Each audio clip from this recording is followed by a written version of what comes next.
RCB নাকি GT, Hyderabad নাকি Rajasthan Royals, কারা হতে চলেছে আইপিএল 2026-এর চ্যাম্পিয়ন? কাদের জার্সিতে লাগতে চলেছে 2 নম্বর স্টারটি? কারা পেতে চলেছে তাদের আইপিএল ক্যারিয়ার 2য় নম্বর ট্রফি? আজ আমরা সেটাই দেখব, কারণ 70 ম্যাচের লিগ স্টেজ আমরা অলরেডি পার করে চলে এসেছি। এইবার পালা আসল খেলার। এতদিন কি করে এসেছো, কাকে হারিয়ে এসেছো, কিভাবে হারিয়েছো, কটা পয়েন্ট পেয়েছো, কিভাবে কোয়ালিফাই করেছো, তা কেউ আর দেখবে না কো। এইবার যেটা দেখবে সেটা হচ্ছে তোমরা এইবার কিরকম পারফরমেন্স দেবে, এইবার কিরকম সামনের দিকে এগিয়ে যাবে, কারণ এইবার হবে আসল খেলা। ঠিক আছে, এতদিন ভাই তোমাদের কাছে চান্স ছিল একটা ম্যাচ হারলে আর একটা ম্যাচে রিকভার করার বা আর একটা ম্যাচে কভার করার মতন চান্স ছিল, যে চলো একটা ম্যাচে হেরে গেছি, এর পরের ম্যাচে ভালো পারফরমেন্স দিয়ে কামব্যাক করে নেবো, যা হোক করে কোয়ালিফাই করে যাবো। বাট এখান থেকে আর কোনো চান্স থাকবে না কো। হ্যাঁ, গুজরাট এবং তোমার আরসিবির কাছে একটি করে চান্স থাকবে, যেহেতু তারা টপ 2 ফিনিশ করেছে। বাট রাজস্থান রয়্যালস এবং তোমার হায়দ্রাবাদের কাছে কোনো চান্স থাকবে না গো। যারা হারবে তারাই বিদায় নেবে। আমাদের হায়দ্রাবাদ, আচ্ছা গুজরাট, রাজস্থান রয়্যালস এবং আরসিবি, এই চারটে হচ্ছে আমাদের এইবারের আইপিএল 2026-এর টপ 4, যেখানে হায়দ্রাবাদ এবং রাজস্থান রয়্যালস খেলতে চলেছে কোয়ালিফায়ার এলিমিনেটর, এবং তোমার গুজরাট ও আরসিবি খেলতে চলেছে কোয়ালিফায়ার 1। আর আজ আমরা সেটা নিয়ে আলোচনা করতে চলেছি যে কেমন হতে চলেছে এই ম্যাচটার প্লেইং 11 দুটো দলের, কি আছে টিমের আপডেট, কি মনে হচ্ছে কারা এগিয়ে যেতে পারে, কেমন আছে আর কি টিম নিউজ, কে প্লেয়ার কেমন ঢুকলো, কারা বেরোলো, আচ্ছা টস জিতলে কি করতে পারে, আচ্ছা আরও যা আছে ভাই, মানে আমরা যেটা করে থাকি সাধারণত এতদিন, যেটা আমরা কেকেআরকে নিয়ে করে এসেছি, আজ আমরা সেটাই করতে চলেছি আরসিবি এবং গুজরাট টাইটান্সকে নিয়ে। তাহলে চলো আর বেশি না বকে ভাট, আজকের ভিডিওটা শুরু করা যাক। যারা চ্যানেলে নতুন আছো, এখনো সাবস্ক্রাইব করে নেবে, অবশ্যই সাবস্ক্রাইব করে নেবে, আর যারা ফেসবুক থেকে দেখছো অবশ্যই ফলো করে নেবে। এ বস, তোমাদের দিনটা কাটলো আজকে? দিনটা মানে রাতটা 7:30 থেকে। এ ভাই আমার কাট ছিল না রে ভাই, কেমন কেমন একটা আজব পাড়া লাগছে, অকওয়ার্ড লাগছে, মনে হচ্ছে যেন ভাই কিছু একটা লাইফ থেকে গায়েব হয়ে গেছে। হ্যাঁ, কারণ প্রত্যেকদিন ডেলি রুটিন ধরা ভাই, 70টা ম্যাচ, এক একদিন দুটো করে ম্যাচ, মানে রুটিন ধরা, ডেলি দেখে আসছি, ডেলি। আজকে হঠাৎ করে বন্ধ হয়ে গেছে, সে যেন সময় কাটছে না ভাই, মনে হচ্ছে সময় কাটছে না। ঘড়ির দিকে তাকাচ্ছি আর মনে হচ্ছে এই সবে 8টা বাজলো, এই সবে 9টা বাজলো। অন্যদিন যখন খেলা দেখি তখন কিছুই মনে হয় না, মানে ফরফর করে টাইম কেটে যায়। আর প্রত্যেক দিন খেলা হয়, একদিন তো মাঝে গ্যাপও থাকে না। আজকে হঠাৎ করে যে গ্যাপটা পেয়েছি না, সে মানে কিছু কিছু বুঝতেই পারছি না যে কি হচ্ছে, টাইম কাটছে না কেন, মনে হচ্ছে কিছু একটা লাইফ থেকে চলে গেছি। যাই হোক ভাই, এখনো তো আলোচনা করার মতন কিছু আছে। ফাইনালটা হয়ে গেলে তখন তো ভাই আরো খালি খালি লাগবে, বুঝলে তো। যাই হোক, আরে তেরি গলা আটকে আছে কেন আজকে? যাই হোক ভাই, বেশি আর ভাট বকে লাভ নেই, আসা যাক মেন আলোচনায়। তা বড় ভাই, আজ হতে চলেছে কোয়ালিফায়ার 1 আরসিবি এবং গুজরাট টাইটান্সের মধ্যে। যারা এই ম্যাচটা জিতবে তারা এগিয়ে চলে যাবে ফাইনালে, একদম ডাইরেক্ট ফাইনালে চলে যাবে, তারা আহমেদাবাদের টিকিট কেটে নেবে। আর যারা এই ম্যাচটা হারবে তারা আর একটা চান্স পাবে, রাজস্থান এবং হায়দ্রাবাদের মধ্যে যারা জিতে আসবে তাদের সাথে তারা একটা ম্যাচ খেলবে, অর্থাৎ তোমার কোয়ালিফায়ার 2, সেখানে যারা জিতবে দিয়ে তারা ডাইরেক্ট আসবে ফাইনালে, দিয়ে ফাইনাল খেলা হবে। সেটা তো তোমরা সকলেই জানো আশা করি। 6টা দল অলরেডি বিদায় নিয়ে নিয়েছে, এই 4টে দল কোয়ালিফাই করেছে, বাকিরা কেউ কেউ চান্স পেয়েও কোয়ালিফাই করতে পারেনি, আর কেউ কেউ ভাই চান্স না পেয়েও চেষ্টা করেছে বাট পারেনি। অনেকজনেরই অনেক রকম ভাবে সিজন গেছে, সেই সব আমরা পরে আলোচনা করবো সিজন শেষ হয়ে গেলে। ঠিক আছে, বর্তমানে আসা যাক এই ম্যাচটাতে আরসিবি এবং গুজরাট টাইটান্সের মধ্যে।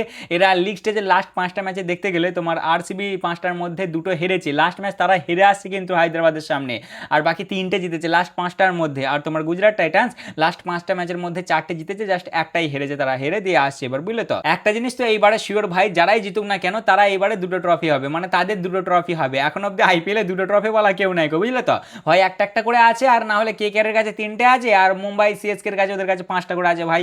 2টো করে ট্রফি বলা কেউ নাই। তবে এই সিজনে আমরা পেয়ে যাবো একটা 2 নম্বর ট্রফি বলা, কারণ এবারে নতুন টিম কেউই নাই, সবার কাছে একটা করে ট্রফি আছে। যাই হোক ভাই, এদের হেড টু হেড রেকর্ড বললাম। এবার যদি চলে আসি তোমার ইয়ের দিকে, ওয়েদার আপডেটের দিকে, ওয়েদার আপডেট একটু খারাপ আছে ভাই, বুঝলে তো। 58% চান্স আছে ধর্মশালাতে বৃষ্টি হওয়ার, ওই জন্যই টসটা খুবই ক্রুশিয়াল হয়ে যাবে। আর এমনিতেও এই গ্রাউন্ডে যখনই ম্যাচ হয় টস খুবই ম্যাটার করে ভাই।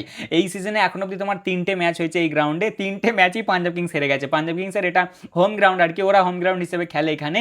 3টে ম্যাচ হয়েছে, ওরা 3টিই হেরে গেছে। আর বেশিরভাগ মানে 2টো তোমার রাতে ম্যাচ হয়েছে, একটা দিনে ম্যাচ হয়েছে। যেটা দিনের ম্যাচ হয়েছে সেটাতে যারা ফার্স্টে ব্যাট করেছে তারা জিতেছে, বাট যারা রাতের ম্যাচে ফার্স্ট ব্যাট করেছে আর কি, মানে রাতে যে 2টো ম্যাচ হয়েছে আর সেখানে যারা ফার্স্ট ব্যাট করেছে তারাই হেরে গেছে। মানে পাঞ্জাব কিংসই 2বার ফার্স্টে ব্যাট করেছে আর 2বারই হেরে গেছে। মানে ওয়েদার তো যেমন একটা একটু খারাপ ব্যাপার আছে, সেরকমই টসটাও খুবই ইম্পর্টেন্ট আছে। আর এমনিতেও ভাই টস খুবই ইম্পর্টেন্ট হয় এই গ্রাউন্ডটাতে, কারণ ছোটো পাড়া গ্রাউন্ড ভাই, একটুখানি লাগলেই চড়াম করে বেরিয়ে যায়, হাই স্কোরিং গ্রাউন্ড ভাই, একটুতেই প্রচুর রান হয়। আর তাছাড়াও ফাস্ট বোলাররা অনেক হেল্প পায়, স্পিনার একটু কম হেল্প পায়। আর লাস্টের দিকে মানে দ্বিতীয় ইনিংয়ে ডিউ আসার চান্স থাকে। 2টো দলের কাছেই heavy pace bowling line up আছে, মানে মজা তো আসবে ভাই, দুটো দলেরই ব্যাটিং বলো, দুটো দলেরই ফাস্ট বোলিং খুব ভালো, আর এই পিচটা এমন যে দুটো দলের ফাস্ট বোলিংয়ে ভালো মাদত পাবে, বুঝলে তো? তাই দেখার মতন একটা ম্যাচ হবে। ওয়েদার একটু খারাপ আছে ভাই, 58% চান্স আছে বৃষ্টি হওয়ার, তাই টসটা খুবই ক্রুশিয়াল হবে। আর আমার মনে হয় যারা টস জিতবে তারা ফার্স্টে বোলিংয়ের দিকেই যাবে, এখানে তো কোনো ডাউটই নাই ভাই, আমার মনে হয়তো কিছু যায় আসে না, কারণ যারা টস জিতবে তারা সত্যি সত্যি বোলিংয়ের দিকেই যাবে।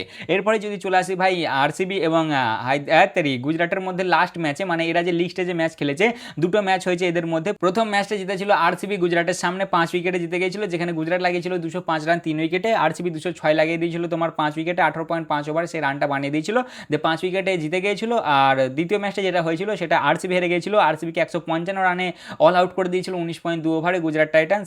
গুজরাট টাইটান্স সেই রানটা 158 বানিয়ে দিয়েছিল 6 উইকেটে 15.5 ওভারে, এবং 4 উইকেটে সেই ম্যাচটা জিতে গিয়েছিল গুজরাট টাইটান্স। মানে ভাই ড্র ড্র, ঠিক আছে, একটা ম্যাচ ওরা হেরেছে, একটা ম্যাচ এরা হেরেছে, একদম শোধবোধ। আর তাছাড়াও যদি হেড টু হেড রেকর্ডে যাই, তাহলে এই দুটো দলের মধ্যে এখন অব্দি 8টা ম্যাচ হয়েছে টোটাল, তার মধ্যে 4টে জিতেছে গুজরাট টাইটান্স আর 4টে জিতেছে আরসিবি। মানে একবারে হাড্ডাহাড্ডি একটা লড়াই হবে ভাই, বুঝলে তো? ফুল মজা আসবে দেখতে। তবে হ্যাঁ, যারা টস জিতে যাবে তাদের দিকে হালকা একটু এজ থাকবে। এরপরে যদি চলে আসি দুটো দলের লাস্ট ম্যাচে, তাহলে তোমার গুজরাট টাইটান্সের কাছে মোমেন্টাম একটু বেশি আছে, কারণ তারা লাস্ট ম্যাচ চেন্নাই সুপার কিংকে 89 রানে হারিয়ে দিয়ে আসছে। আগে হ্যাঁ ভাই, গুজরাট টাইটান্স প্রথমে ব্যাটিং করেছিল, যে তারা 229 লাগিয়ে দিয়েছিল 4 উইকেটে, এবং সিএসকে 140 রানেই প্যাক করে দিয়েছিল 13.4 ওভারে, দিয়ে তারা 89 রানে লাস্ট ম্যাচ জিতে আসছে। কিন্তু উল্টো দিকেই যদি দেখো তুমি আরসিবির লাস্ট ম্যাচ আরসিবি হেরে আসছে। আরসিবির লাস্ট ম্যাচ ছিল তোমার হায়দ্রাবাদের সামনে, যেখানে তারা লাগিয়েছিল 255 রান 4 উইকেটে।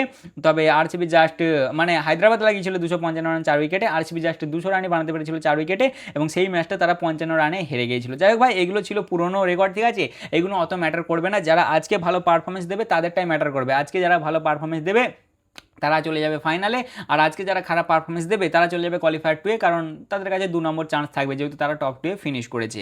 আচ্ছা, এরপরে যদি চলে আসি তোমার দিকে, টস তো বললামই ভাই, টস জিতে ফার্স্টে বোলিংই যাবে, আর বোলিং ফাস্ট বোলারই দুটো দল বেশি করে ফাস্ট বোলার খেলাবে, বুঝলে তো? কারণ এখানে যদি লাস্টে তোমার আর কি 10টা ম্যাচের রেকর্ড দেখো না, তাহলে ওই যে পেস বোলাররা আছে না, তারা 87টা উইকেট পেয়েছে, আর স্পিনাররা জাস্ট 26টা উইকেট পেয়েছে লাস্টে 10টা ম্যাচের, এটা আর কি রেকর্ড ভাই। মানে পেসাররা খুবই হেল্প পায় এই পিচটাতে, যারা বিশেষ করে ফার্স্টের দিকে বোলিং করে তারা আরও বেশি হেল্প পায়। 77% উইকেট পেয়েছে ফাস্ট বোলাররা, আর স্পিনাররা পেয়েছে 23%। আর ওই যে বললাম তোমাদেরকে টস যারা জিতবে তারা ফার্স্টে বোলিংই নেবে। টসেরও যদি তোমরা লাস্ট 18টা ম্যাচের রেকর্ড দেখো না, তাহলে টস জিতে যারা ফার্স্টে ব্যাট নিয়েছে সেরকম আর কি দল 39% জিতেছে, আর যারা বল নিয়েছে তারা 61% জিতেছে। মানে ভাই অলমোস্ট তোমার 50%এরও বেশি দল জিতেছে তোমার প্রথমে বোলিং করে। তাহলে যারা টস জিতবে তারা বোলিংয়ের দিকেই যাবে। দেখা যাক ভাই, এবার কালকের দিন যারা পারফরমেন্স দেবে তারাই ভালো জিতবে। এই গ্রাউন্ডে যে লাস্ট 3টে ম্যাচ হয়েছে, সেখানে ভাই প্রথম ম্যাচ হয়েছিল 55 নম্বর ম্যাচটা, যেখানে পাঞ্জাব কিংস প্রথমে ব্যাট করে 210 রান লাগিয়েছিল 5 উইকেটে, সেই রানটা দিল্লি ক্যাপিটালস ভাই 19 ওভারেই চেস করে দিয়েছিল 9 উইকেটে, 3 উইকেটে তারা ম্যাচটা দিয়ে জিতে গিয়েছিল।